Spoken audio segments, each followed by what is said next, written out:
Hey, it's Lily. Ladies and gentlemen, let's get ready to rumba! Or, And Mikey, I guess we're rumba-ing. rumble? Did I say rumba? You did. We're gonna dance the night away, people! We're gonna rumba! Wowzers. I didn't know I was going to dance tonight. I wasn't trying to mess that up. It was supposed to be all epic and stuff. Well, I don't know. Rumba's pretty epic. Especially well done. It's a good dance. I'm just saying. I mean, At least I didn't say Roomba. I mean, that's a vacuum. We're ready.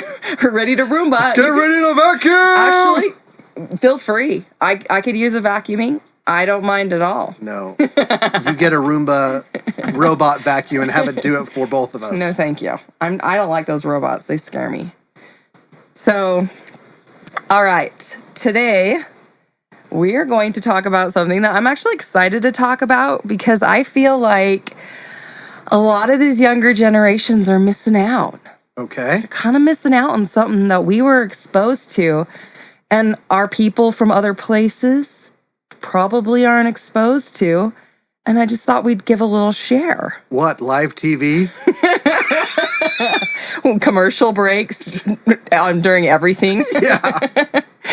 Unavoidable. So, do you remember learning about like tall tales when you were a kid? Oh, of course. Like all the crazy tall tales about like how the West was made and all that. Okay. You remember those? You've piqued my interest. Please disclose more. Well, like, for example, we have Johnny Appleseed. Johnny Appleseed? Yeah. Do you remember? Like, or we've got, you want to get a little more action packed. We have Pecos Bill. Isn't it Pecos Bill? Yeah. Yeah. Okay. Oh, this reminds me of all these animated things we watched in elementary school. Like, who was the lumberjack dude? Oh, and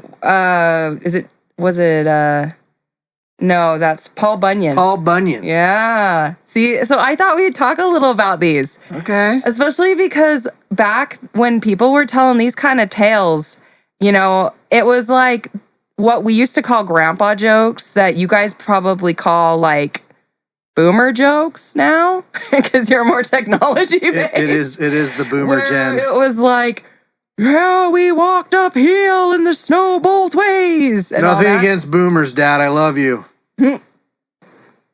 There's definitely no judgment. I'm just saying, like, it was a kind of a humor that they used to use that people just don't really use much anymore. Yeah. And you got to love those moments when, you're getting middle-aged like myself and you reference something that the younger generation goes completely over their head and you're like, oh. Yeah. So they purposely were told that way. Like, it's not like people didn't realize you knew that you were saying something that was absurd. Basically absurd, right? Okay. So, Tall Tale is a story with unbelievable elements related as if it were true and factual. Yeah. So, we used to learn... You trying to tell me Johnny Appleseed isn't real? You're picking a fight there, wee lassie. I didn't say nothing. Okay. I didn't say it yet, anyway. No, but... So, basically, they're exaggerations either of actual events... or, like when people tell like a story, for example, like the fish that got away, like, oh, this fish was like 20 feet long. Yeah. I'm telling you, it was the in the lake. over-exaggerated story. And we were battling for like 3 hours over there. You just like, yeah. Yeah. So. And then my fishing pole broke. Yeah. It like almost took my boat off. Yeah. Like down into the depths. Yeah. So, like, that's the kind of stuff that, and yes, I am not as good at the accents as Michael, and I'm half committed, but I feel like at least I put some people at least effort. Know kind of where it's from. Like, it could be Irish or Scottish, maybe. I think a little more Scottish than Irish, but I could be wrong. You're all, You could be wrong. I could be a mix of them both. I've lived a lot of places. Yes, yeah, you have. Yeah. You're much more cultured than myself. So, anyways, I just thought we'd kind of talk about these because they were completely absurd. And it was fun. Like, it was fun how absurd they were. I'm just excited to hear about all the different ones that I probably tucked away in my brain somewhere and kind of forgot about. Yeah. Like, Because when you brought up Johnny Appleseed, then my brain took me to the cartoon videos we used to watch in elementary school. okay. And I thought of Paul Bunyan. Gotcha.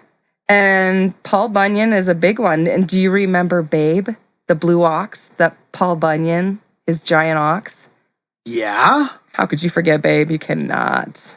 You cannot. I kind of did, but now that you bring it, it's all coming back to me. Okay. Very important part of the story. Yeah. So like this is just like an example for so like Paul Bunyan, he was like he could do anything, you know. He was like the forest man, right? He lived Are in you the trying to say prime that he can walk on the Tinderland. water and glow in the dark? He's the kind of guy that makes lumberjacks proud.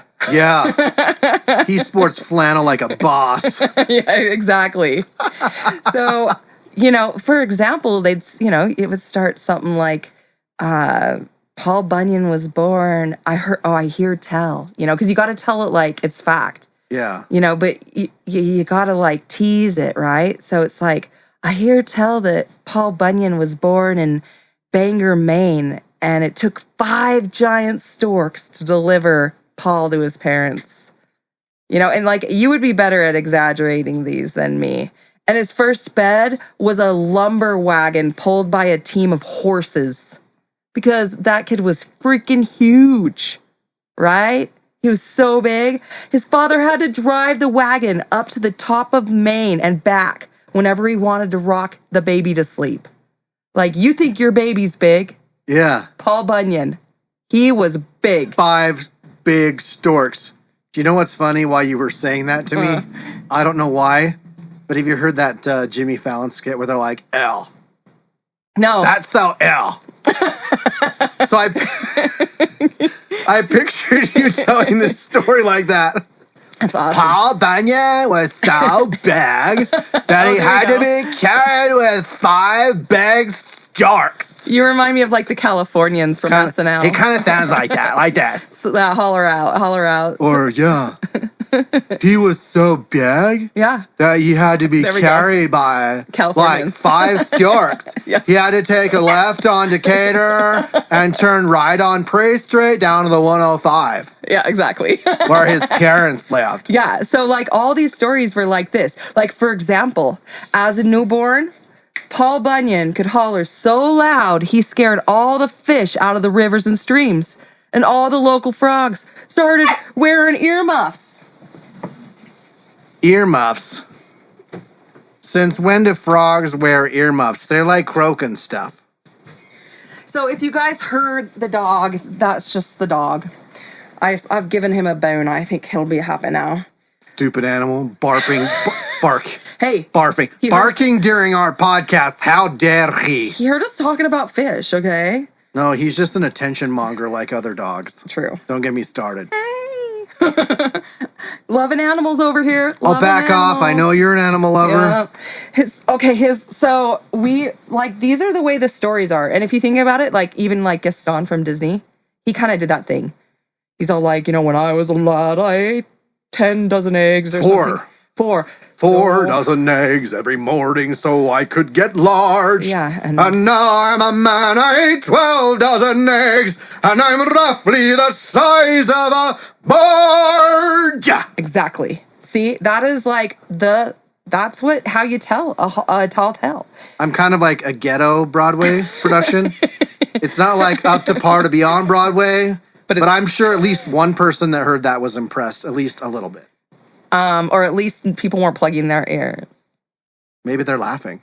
They probably are. Maybe But- they're peeing their pants right now. But I don't think it was bad. I think that you do get to claim that it wasn't like bad. Thank you. You're welcome. So that's like, I feel like people should start doing this more with stories because I feel like, Make it big yeah, and interesting. I feel like people nowadays are just a little bit too serious all the time. And I think it would be nice to like throw that stuff in there and let people just kind of roll with it. Because that's what you did, right? You weren't just like, that's BS. You didn't. You even said that like Californians. I know. That's dystopias. Not saying all of you Californians sound like that, but we're talking SNL Californians, okay? Shout out, holla. But there are some Californians who kind of sound like that a little bit. It wouldn't be funny if it wasn't partially true.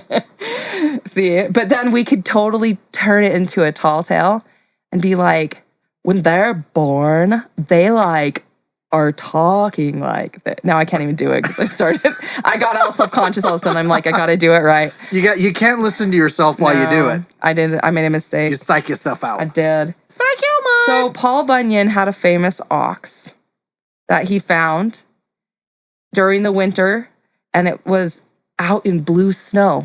You know, when it's really cold and the snow is so blue.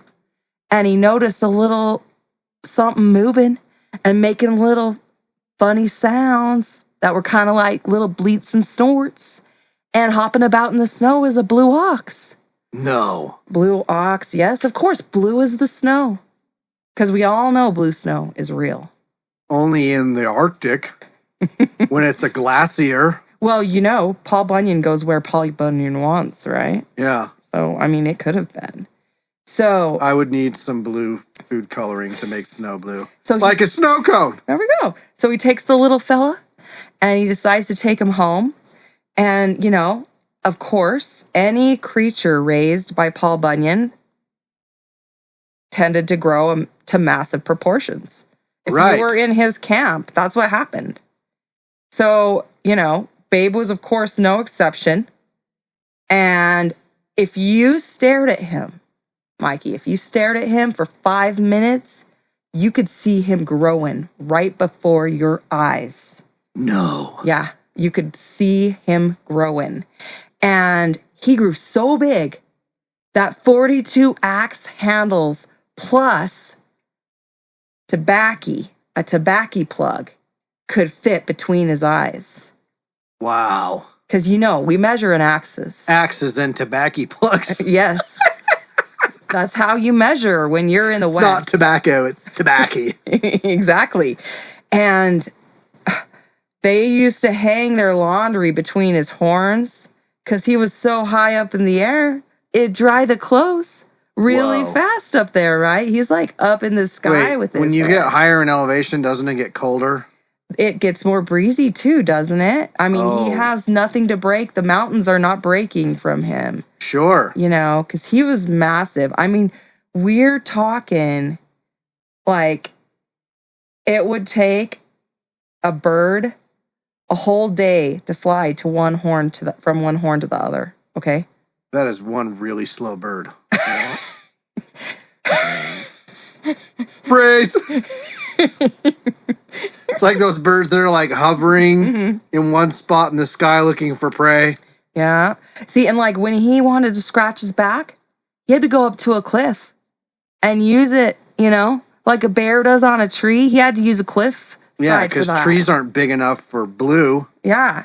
Only cliffs. You know, I think the World Books of Records made giant Paul Bunyan-sized pancakes before. Oh. Because Paul Bunyan is basically a giant, my friends. Yes. Like, he was massively tall. Babe was an ox that he could ride. So if Babe is using cliffs to scratch his back and it takes a bird a whole day to fly from one horn to the other, imagine how big Paul Bunyan is. Whoa. I'm just saying. But I can already picture a little child listening to this and their eyes being wide open and they're like, whoa, that's amazing. Because they don't limit it, man. A child's imagination is endless. Yeah, exactly. It can picture 5 enormous storks delivering baby Paul Bunyan to his family.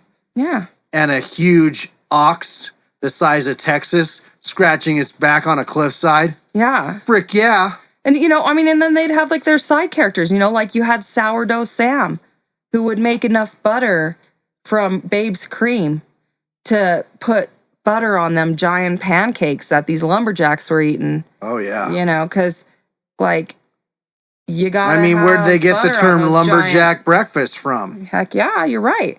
See, and like, I'm just saying, I feel like tall tales help encourage imagination because they don't put limits on possibilities. And in all of a sudden it's like whatever you can imagine, you can just throw in your story and people aren't going to like scoff at you, right? Yeah.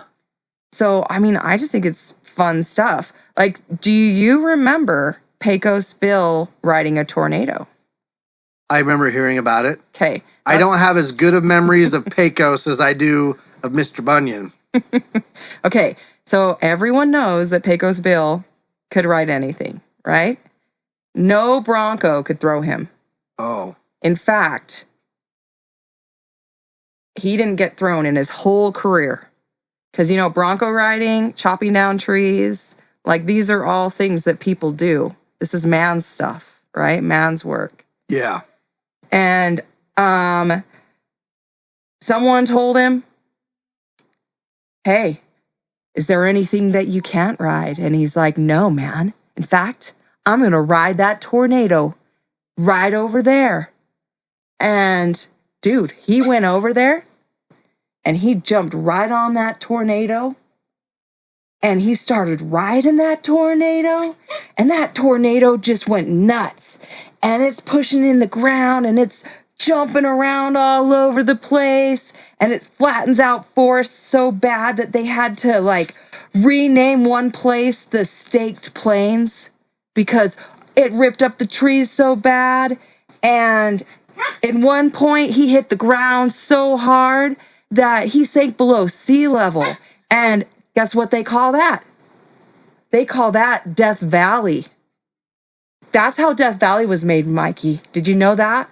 From when he was riding that tornado and he freaking finally decided, like, fell off when that tornado was practically at nothing. So there was like nothing really to sit on anymore. And when he fell, he made Death Valley.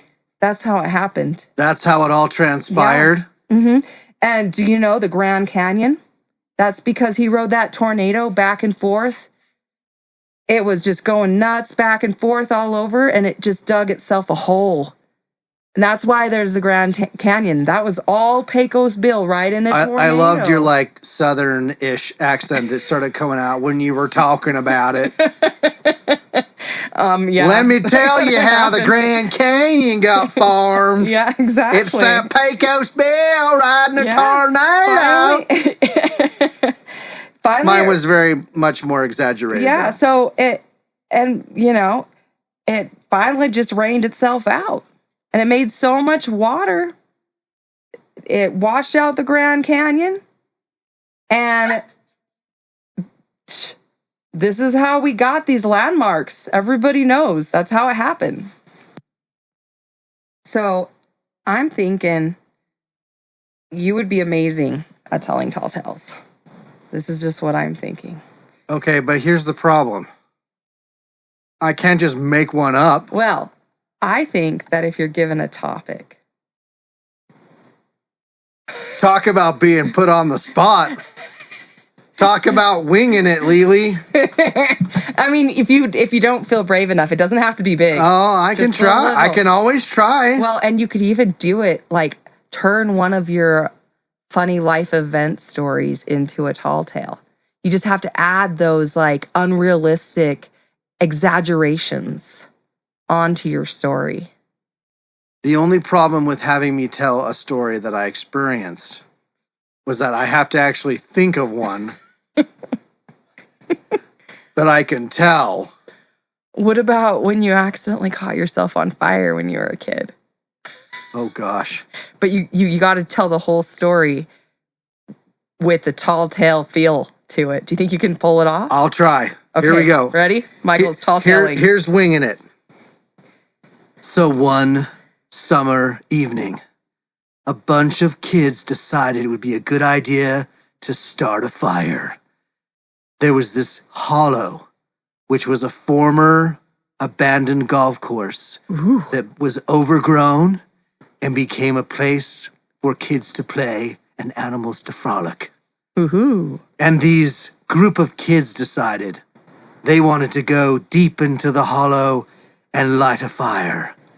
The only problem was it had just rained recently, and all of the wood was wet, like it'd been sitting in the depths of the sea for ages. How much did it rain? Oh, just a little bit. So, the children dash away to the hollow with their wood that they think is not wet, and they go to sit down to light a fire, and lo and behold, the wood is wet, like it had been doused in the depths of the sea for ages, and would never ignite by natural causes, until one person came up with a grand idea. What lights on fire even if it's wet? Gasoline! A dragon? No, gasoline. It didn't happen with a dragon. We're not that cool. Okay, This is just Happy Hollow, Lily. gasoline. Back to the story. One of the kids reminded them all of a magical substance that once ignited will not falter or fail to burn. And so they frolicked off, out of the hollow, up to the shed where the lawnmower is, where there was most certainly gas. Are there beasts in there? No, just the tub of gasoline. And they took the tub of gasoline and marched down the hollow for what could have been an eternity, because the hollow is a very large, happy hollow. And they went to the bottom, they went deep into the forest where no one could see their shenanigans. You can't get caught. And of course, it makes sense to bring the gasoline in an open container. Because you can't get caught with the whole thing of gasoline. You got to put it in a Folgers mug without a lid. And dashed away into they went, and they set up their fire, and they brought the magical ignition juice. And they poured it on the fire, even though the wood was doused in the depths of the sea. And they lit a match, and it ignited so high. It came alive. It was like 50 feet tall. Insane. And the children all looked in amazement at what they had done and what the magic fiery juice had accomplished. But then, one of the children thought it would be good to move the gasoline to another part, which was by the fire. And she tripped. And the whole Folgers full of magic melting juice doused upon my flesh, and my body ignited on fire, and my shoelaces screamed as they melted, and the little stringy things across my hole in the pants knee jeans lit on fire. And, of course, you would think he would think what he was told his whole life in elementary school. Stop, drop, and roll. Stop, drop, and roll. But no, the flames burned hot and fiery, and he just wanted to go, "Ah!" And he frantically ran around like a flaming ball of fire, begging to light something else on fire, but it didn't. Then charged his heroic brother, who had been training for this his entire life and looking for an opportunity to knock him down to the ground and smear him And not through the get in dirt trouble. and get tackled and not get in trouble. His heroic brother, like Lancelot Knight coming in to save Lady Guinevere, launched across the campfire, knocked me down into the ground, and rolled me in the mud, and the fire that would not extinguish was extinguished. Like magic. And my whole body ached from the impact of the ground. But I still turned and looked at my brother and said, "You saved my life." Without eyebrows? Yeah, the fun part of that story is, wow, I had a true thespian moment there. I tried to hide it from my mom.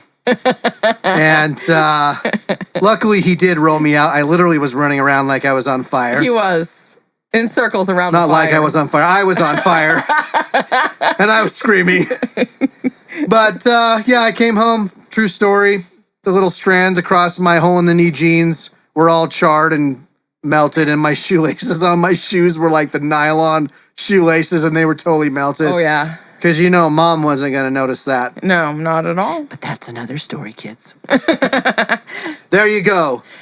My tall, exaggerated tale on a whim. There you go. There you go. Take a bow. Not Mic bad. drop. Not bad. Suck it, haters. So I'm just saying it's fun. And I think people could have a little more fun with this stuff. And I feel like, it's fun to hear these stories. And, you know it's true because if you go to the Grand Canyon, it's there. The Grand Canyon does exist. And we are happy about its existence. So, anyways, I just remember. We're glad for Pecos Bill riding that tornado and making it all happen. Yeah, you know what? I've never been to Death Valley yet. Just kidding. I lied. We drive through it kind of. Yeah, but it's an actual park where you pull off the road and. I haven't gone. I heard, I hear there's some coyotes and some scorpions and cacti. Yeah, I heard some stories about some people who've had bad misadventures there. Yeah, let's just not go there. I'm not going to. I'm just saying. Let's just drive through it on the way to California. Just make sure you have extra gas with you and extra, spare tires. Right. It's always a good idea. Be prepared when you go into nature. Prepared. So, anyway, if you think about it, there's other stuff that, they kind of have heard about. Things like the Jersey Devil. The Jersey Devil? Yeah. There are people who could say, though, that would be a tall tale, right? Right, but you need to explain what that is. Because I don't even think I remember what the Jersey Devil is. Okay, the birth of the Jersey Devil. For all of us folks out there who don't know what in the heck you're talking about. A storm was raging. Okay. In the night in 1735, when Mother Leeds was brought to bed in childbirth. The room was full of women, folk gathering to help her, more out of curiosity than goodwill. And they heard rumors that Mother Leeds was involved in witchcraft and had sworn she would give birth to a devil. Tension mounted, and at last the baby arrived. It was a relief and also a disappointment. The baby was born completely normal. Oh, no. I know, and they thought she would have a devil baby. But a few moments later, before their terrified eyes, the child began to change. The room erupted with screams and changing into a beast which resembled a dragon with the head like a horse, a snake-like body and bat wings. The Jersey Devil was born. Dun, dun, dun. As soon as it was full grown, the monster began beating all the women, including his mother. That's an ungrateful baby. That's pretty messed up, man. With its thick, forked tail. With a harsh cry, it flew through the chimney and vanished into the storm. So now... They literally need to make a horror movie out of this. Oh, I bet you they've made a few. I can tell you they have. I can tell you they have. Now, are they very good? She's the horror guru. Are they very good? I'm sure they're terrible. They are very enjoyable if you are prepared to watch really bad acting and stuff. And stuff. And other stuff that you were like, what did I sign up for? That stuff. Yes. I'll pass. I'll take your word for it, Lily. Unless there's one that I haven't realized that's just a masterpiece somewhere. Which is a very rare likelihood. But possible. There are gems everywhere, Michael. You must find. Yeah, one man's trash is another man's treasure. Perfect storm. So, anyway, the monster of Leeds, or the Jersey Devil, is what he became to be called, still haunts the pines of New Jersey. Maybe you just don't live close enough to New Jersey, Mikey. That's probably it. I'm sure all you Jersey Shore people know all about it. And most people, I think, know the Mothman, especially after all those people were seeing the Mothman and then that bridge collapsed. Yeah. And a lot of people Well, perished. and then there was that popular movie called The Mothman. Yeah, exactly. Well, it was based in the off early that. 2000s. It was based off of that happening because it was an actual event where the bridge collapsed and people saw the devil leading up to it, or the Mothman leading up to it. And people said, don't get your stories crossed. We're not talking about the Jersey Devil here. And then the Jersey Devil showed up. I'm telling a tall tale. And punched him in the face like he did all the women helping his mom take birth. You know what? Actually, I think Sharknado and things like that, you could consider those tall tales. Okay. I mean, but they're movies. People don't sit around and tell these kinds of stories anymore. And I'm just saying, isn't it kind of fun to just exaggerate and go completely out of the realm of even truth. Like you Okay. could have said it was a dragon that came and lit your fire when you were trying to light the gasoline and you spilt it because you saw the dragon and it lit you on fire. Yeah. You know, I mean, I'm not saying what you said was bad because it was good.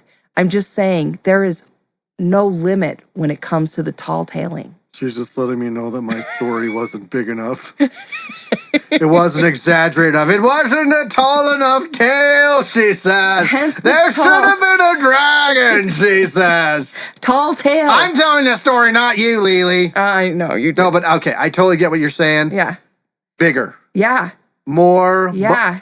bombastic. Exactly. So I give you all a challenge.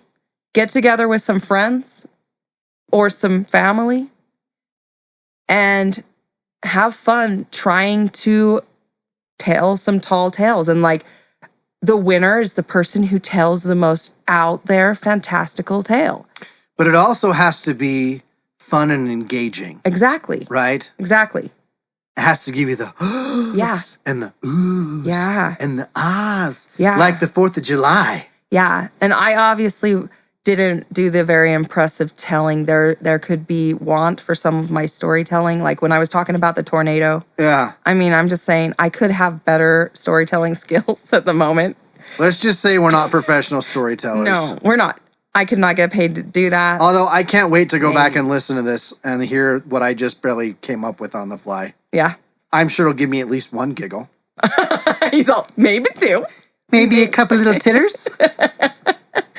But yeah, like, you know, even if you think about it, Jack and the beanstalk could kind of be considered that because the beanstalk grows up into the sky, right? So what To a I'm, land of giants. yeah, what I'm saying, It's kind of in the same realm as fairy tales, just Yeah. very exaggerated Yeah, stories. make it big, you know? I mean, why not? So that is my challenge to all of you. And maybe like look up some of these old ones. And actually, aside from, I just looked up like Middle America, you know, West America. Very folktale stuff. I looked up American folk tales because I grew up listening to that stuff because I grew up in America, Middle America. So, but there are folk tales from everywhere. And, you know, I mean, there's like, you get over, I mean, what did we say? Remember when we were talking about the strange facts and how people over in one of those northern countries, like 80% of them believe in fairies? Yeah, You know, like, it I'm was just in saying. it was in like Norway or Yeah, one or of the something. Netherland countries Yeah. where the elves or Yeah, the elves. live under That's what it was. The rocks. elves. Oh, they have little cities they build them and they'll go Yes. and like tributes. Yes. You know, haven't you seen Eurovision? Well, we don't need to revisit that episode. It was already talked about before, Lily. Yeah, no, my point is that anywhere that you look, you can find them. And I think that it's something that you could even have fun joking around with adults. So I'm encouraging you all to use your imaginations. And I'm encouraging you all to not light fires with gasoline. Especially carrying it in an open Folgers cup. Can. Yeah, you got to get one of those. What There's are they the called? plastic one with a handle. You need like one of the squeezy ones that just shoots it. Like beaker? people use the grill. Like, you know what I'm talking about? That Yeah. igniting stuff that you see them like shooting them all over the grill and then they just like back off. We were too young to be playing with fire. We were dumb. Well, It did work, though. It worked. We did have a fire 50 feet tall. There we go. So we hope you all have a great night Thanks for joining us. Until next time, and fare thee well don't forget to brush your teeth. and tell some tall tales. About your teeth. Scorpion toothbrush. Ow. Big adventure. Stop.